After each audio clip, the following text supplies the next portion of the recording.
honors, and eventually attending medical school. As a doctor, he became director of pediatric neurosurgery at Johns Hopkins Hospital at age 33. Wow. And earned fame for his groundbreaking work separating conjoined twins. He retired from medicine in 2013, and 2 years later, he entered politics. Thank God for you. Yes. Making a bid to become the Republican candidate for U.S. president, Carson dropped out of the race in March 2016, and since then, he has become the most vocal supporter of our great president. Please welcome Dr. Ben Carson.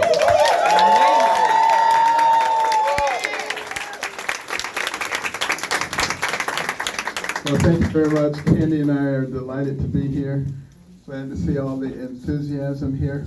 And the recognition of the fact that this is such an important election that is coming up. I know the last election, everybody said, this is the most important election ever. This is. And at that time, it was. Why was it? Because the radical left has been trying to fundamentally change this country for decades. Decades. And they were very close to it in the last election. They only have to control three things. They have to control the educational system so you can indoctrinate the kids. They have to control the media so that you can spoon feed the people only what you want them to know. And you have to control the courts so you can legislate Laws. instead of allowing the legislature to do it. They had the first two. They thought they had the third. Oops! Okay? They were so sure that Hillary was going to win and get 3 Supreme Court picks and all those federal judges, and they were going to have everything they needed to change this nation to their image, except for one thing. But God! Donald J. Trump. But God! See, that's why they hate him so much. Every time they see his face, it reminds them that they were not able to do what they were trying to do. Not only did they not get the courts, but they can't get them legitimately for another generation. Now you notice I used the word. We're really sad about that. That's huge. That's huge. Because now they're into manipulating the system. They don't care how they destroy Destroy. our That's so Constitution disgusting. and our system of laws as long as they can get the power. And it is rather evil. I must admit Evil. what they are Despicable. doing. We're the only ones who really can stand in the gap. And you know, the black community is absolutely critical to the goals and aspirations of the Democrats. Absolutely critical. That's right. And they depend on the fact that they can keep us under control. Suppressed. They've been working on that for hundreds of years. You know, there was a time in Georgia and Alabama, and Mississippi, places like that, there were actually more slaves than there were slave owners. They were very concerned that those slaves And would riot. unite and be able to overcome them. Yeah. So what did they do? They planted the seeds of discourse. Told the ones working in the house, you're better than the ones in the yard. That's exactly what it is. Told the ones in the yard, you're better than the ones in the field. Kept that Division. disturbance going Division. all that time. And then after slavery was over, the light-skinned ones, you're better than the dark-skinned. Okay? And, you know, today, you know, liberals and conservatives, they want to keep them divided. This is their goal. And keep them under control and now create a system of victimhood. Yes. Because With a desperation of Something else. dedication. if Something they else. can make you feel that somebody else is keeping you down, and then they become the enemy, That's right. and they owe you something, Oh, really? Okay. and then they try to make I didn't know white that. people feel guilty, That's just. and that's a Right. horrible combination. Yeah. It Yes, is. it is. Black victimhood and white guilt. It leads Recipe to for distraction. some ridiculous policy. Yes. Like defund the police. Duh. And we don't even want Crazy that. stuff. You don't want that. We don't even want that. And you know, we don't really need to buy into that stuff. You know, I remember when I was growing up, there was a lot of this victimhood stuff going on. These people are against you, and they will keep you down, and they're racist. And now, back in those days, they were. That was real racism back then. That was real. This stuff now. Because I'll never, you know, I was a terrible student, and you know, we lived just on the side of the tracks where the white people were. So I went to a white elementary school and a white junior high, and I was a terrible student. I was like the worst student, but that's what was expected. So you know, it's no problem. You black kid, you do stupid, no problem. And I would have been in the special ed class, but I was kind of scrawny little kid, and those kids would have killed me. So they left me in the regular class. And you know, it was my mother. If anybody was a victim or had a right to feel like a victim, it was her. You know, she was born into a huge family in rural Tennessee, dire poverty, growing up on the farm. Got married at age 13, trying to escape that desperate poverty. They moved to Detroit. She discovered some years later that my father was a bigamist. There she had the responsibility of trying to raise two sons by herself with less than a third grade education. But she refused to be a victim. Yes.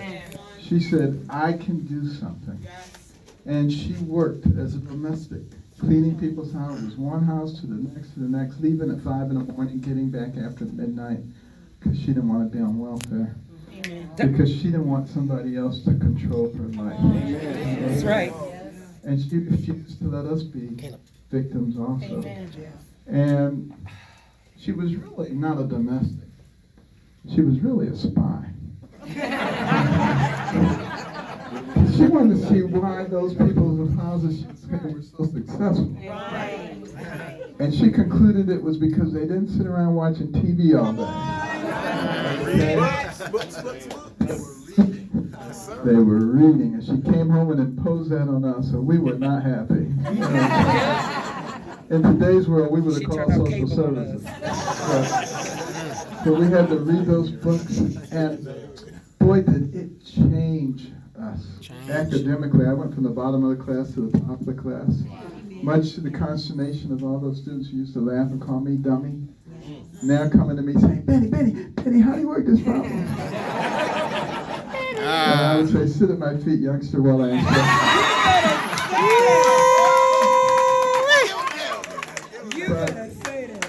But you know, the real key was I started reading Revenge. about these Massive incredibly success. successful people. You know, entrepreneurs and surgeons and scientists, and explorers, and all kinds of people who were doing magnificent things. And as I read about their lives, I began to realize that the person who has the most to do with what happens to you is you. No, it's not somebody else.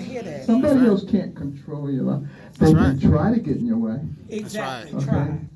But you're the one who decides how you're going to allow them to interfere with your life. You know, I remember in the 8th grade, you know, they gave us a special certificate for the highest academic achievement. And so I was taking my report card around. I was sure I was going to get it. You know, all the teachers would put their little A on it. I got to the last class. I had all A's. It was band. Now, I was good in band. I was very good, so I was sure I was going to get an A there. The turkey gave me a C. So he could ruin my report card, so I wouldn't get the highest academic achievement award. But you know what? It turned out band didn't count.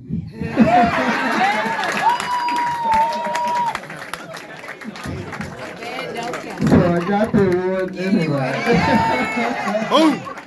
And at the ceremony, one of the teachers got up and berated all the students. They said, "This young man is black. And he comes from a broken family." And she just went, and she said, "How could you let him be number one? You didn't work hard enough." But see, back in those days, people actually believed stuff like that. Okay, I don't think there are very many people who believe that today. Things have changed dramatically. And this is just to manipulate things, to bring everything back to racism. Quite frankly, yes. You know, I can remember a time when, you know, we would be so excited.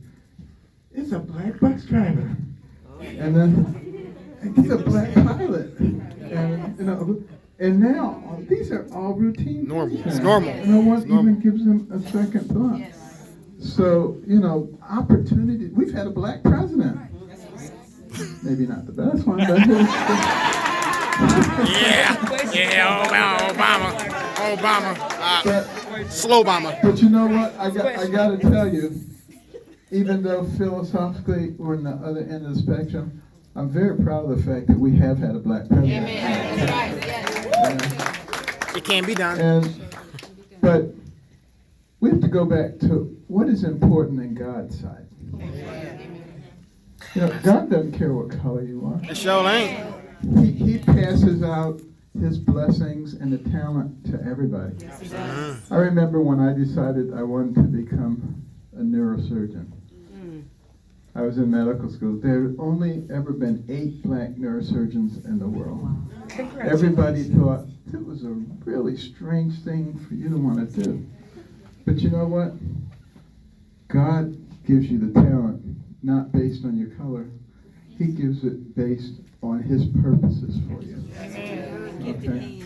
And, you know, I think God is merciful to give us a variety of people. Different colors, different cultures, different kinds of things. I mean, how many people would want a bouquet of flowers if everyone was identical? It wouldn't be that interesting, would it? Who would go to the National Aquarium if every fish was a goldfish? It'd be interesting for a little while, but not for long. Who would go to the zoo if every animal was a Thompson's gazelle? And who would want to get up in the morning if everybody looked exactly like you? In some cases, it'd be a national disaster. So we should be thankful that God is happy to give us variety. And we're the only ones who make that a problem. Now, I got to tell you, these people who say that Donald Trump is a racist, they don't know him. I can guarantee they don't know. You know, I've been to Mar-a-Lago and other places. The people that he employs, they love him. You know, he knows their name. He treats them extremely well. You know, when he was in New York, Jesse Jackson gave him a special award because of all the economic opportunities he provided for black people. Think about that, okay? When he moved to Palm Beach, he was on the forefront of fighting the segregation in the golf clubs and the private clubs there. And then as president, think of all these things. Opportunity zones, First Step Act, criminal justice reform, school choice, opportunity zones, HBCU support. I mean, if he's a racist, he's the worst one ever. He sure is. Terrible. It's just ridiculous, you know, what they do. But he strongly believes that a rising tide lifts all boats. And that's exactly what was happening, particularly before COVID, a rising tide. And therefore, black unemployment was so much of, in fact, black home ownership under this administration went from 41.7% to 46.3%. I mean, and black family income up 7.9%. White family income up 5.5%. What does that show you? Growth. Income Growth. is closing. Okay. This is what happens when you create a thriving economic environment and you provide a mechanism for people to climb the ladders of opportunity. That's all we want, are the opportunities. Opportunity. No one needs to guarantee you anything except an opportunity. Opportunity. Just give me opportunity. Give me a chance. That's all I need. And that's what made America into a great nation.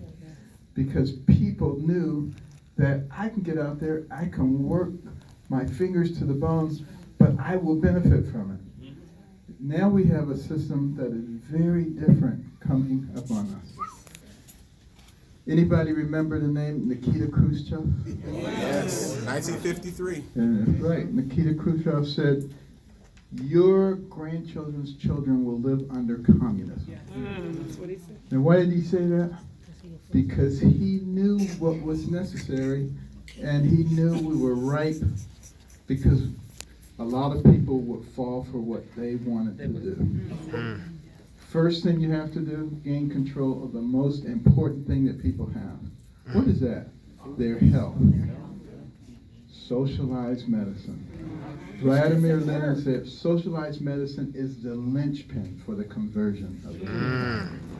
That's why you see all that emphasis on it, because it allows the government to control you. And then you have to increase poverty and poverty programs, again, creating dependency upon the government.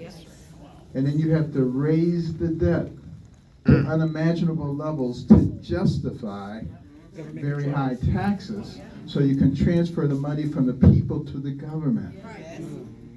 Very systematic. You see all of these things happening right now on the other side. You have to control education so you can indoctrinate the kids starting at a very young age, tell them how evil this place is. You know, the United States has made some mistakes. They're not perfect, because we're inhabited by imperfect people. That's right. That's right. Okay? That's what you have to recognize. You don't throw out the baby with the bathwater. That's right. And then you also have to control the media so that you can disseminate selective information to the people the way you want them to hear it, and you can reinterpret it for them. All of those are things that are going on. And then you have to make sure that the people cannot protect themselves from an overly aggressive government. Take the guns. Second Amendment. Okay. You hear people saying, the Second Amendment, well, you don't need a high-power rifle to go duck hunting. You don't need an AK-47 to go deer hunting. Newsflash. Second Amendment is not about duck hunting or deer hunting. That's right. It's not Y'all ain't. It's about our ability to protect ourselves from tyranny.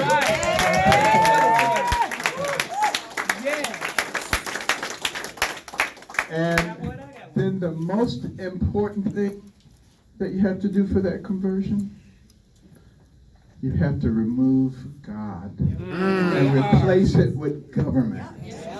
Depend on government, not on God. And hence you see, you know, all the Democrats making fun, particularly of Christians and Christian beliefs.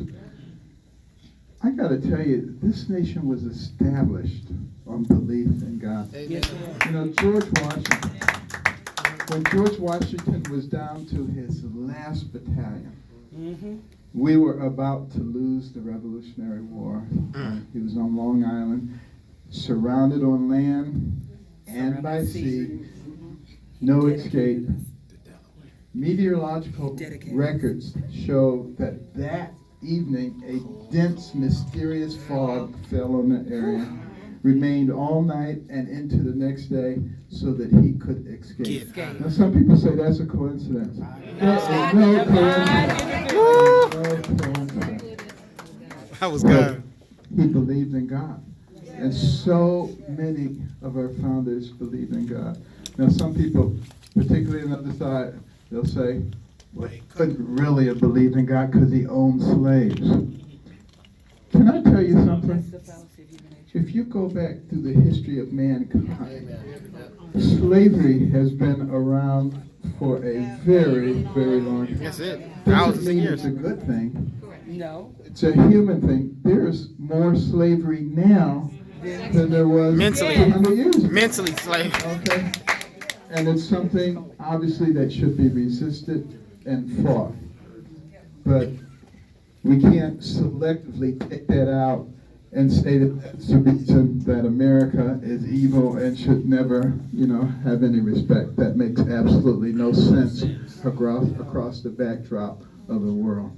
So the reason it's important for us to know all these things is because we need to talk to our families and to our friends, to our neighbors, to our co-workers. They say you're not supposed to talk about religion or politics. Wrong. Now it's time to talk about it. You're supposed to talk about what is important. And you need to educate people around you, because particularly if they get all their news from one source, they won't know anything about anything that I just said. It's all news to them. They don't even know about Hunter Biden's computer. What's that? They say it's a conspiracy. That's what I'm saying. You become the conduit. Even though it's tangible, it's a To conspiracy. begin to educate people, but do it in a kind, Christ-like manner. And talk to people. But we have to be the That'd be a conduit, nicer accusation and we than have I'm to be accustomed to. knowledgeable in order to be the conduit, and we have to be courageous. Yes. Okay.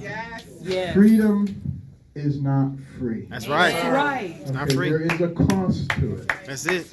And, these people, for instance, who don't want to stand for our flag, who don't want to respect our flag, don't want to respect our national anthem, what do they know about this country and the freedoms that it provides for them?